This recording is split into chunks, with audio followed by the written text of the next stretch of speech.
Hi అండి. మరొక mini బ్లాగ్‌తో మీ ముందుకొచ్చిన. ఈరోజు టిఫినొచ్చేసి రాగి ముద్ద అయితే తయారు చేస్తున్నా ఇంట్ల. ఇంక పిల్లలు స్కూల్‌కెళ్తారు కాబట్టి ఇడ్లీ, దోస ఏం చేయలేదు ఈరోజు. 5, 6 రోజులకు ఒకసారి కంపల్సరీ చేసి పెడతా రాగి ముద్ద అనేది. వీక్ ఉన్న వాళ్ళకు ఇట్లా చేసి పెట్టినామనుకో చాలా హెల్తీగా ఉడకంగా ఉంటారండి. చిన్నవాళ్ళకి గానీ, పెద్దవాళ్ళకి గానీ ఒక 5, 6 రోజులకు ఒకసారి ఇట్లా చేసి పెడితే చాలా మంచిది. ఒక గ్లాస్ బియ్యం కడిగి పెట్టేసి మెత్తగా ఉడికిన తర్వాత ఇంక రాగులైతే కడిగి మంచిగా మిక్సీ పట్టేసి అందులోకి కలిపి జోరు జోరుగా చేసిన.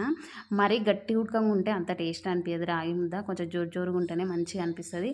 అందులో కాంబినేషన్ వచ్చేసి నేను సొరకాయ పప్పు అయితే చేసిన. మా పిల్లకు పప్పుచారు కానీ, పప్పు కానీ చేస్తే చాలా ఇష్టంగా తింటారు రాగి ముద్దలోకి. టేస్ట్‌గా బావుంటది. వేడి వేడి పప్పు పోసుకొని మంచిగా వేడి వేడి రాగి ముద్దలోకి కొంచెం నెయ్యి ఏసుకొని తింటే చాలా బావుంటది. హెల్త్‌కి అయితే చాలా మంచిదండి. ఇంకా పొద్దు పొద్దుగాల తింటే చాలా మంచిది. ఇంక మా పిల్లలకైతే ఇంక ఇప్పుడు ఈ రోజైతే టిఫిన్ అయితే రాగి ముద్దనేనండి. Friends bye.